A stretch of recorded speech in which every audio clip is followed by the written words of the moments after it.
续来看这个亚洲唯一，嘛是全台湾第一个 F1 赛车的展演。9月28，要伫台中的市政路来举办。迄个所在嘛是真出名的河堤区，这个7期的地段。要办这个比赛，1公里长的展演道路都爱平。所以市政府特别邀请到专家团队，为市政路3个车道来整容铺路。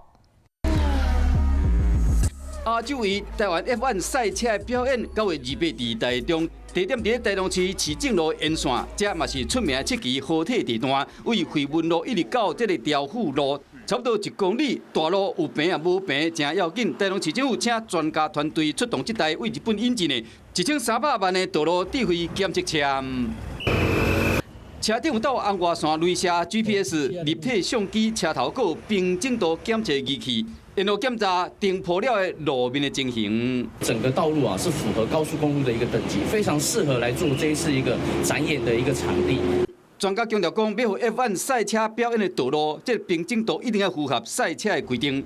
定铺了补空了的市政路，要维持到活动的迄一天。所以讲出动这台检测车，只要发现有问题，都要赶紧补起来。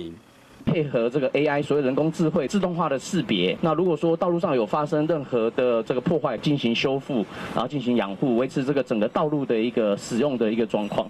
另外，安全岛的警示要有这个安全措施，以及大路这个人行挂下骹这个固定，还佫有29位拢来检查。同时，边仔4位人行道优护路树的整理，要维持将近1个月，将所有相关赛车的场所边仔维护，拢要符合标准来迎接F1赛车的盛会。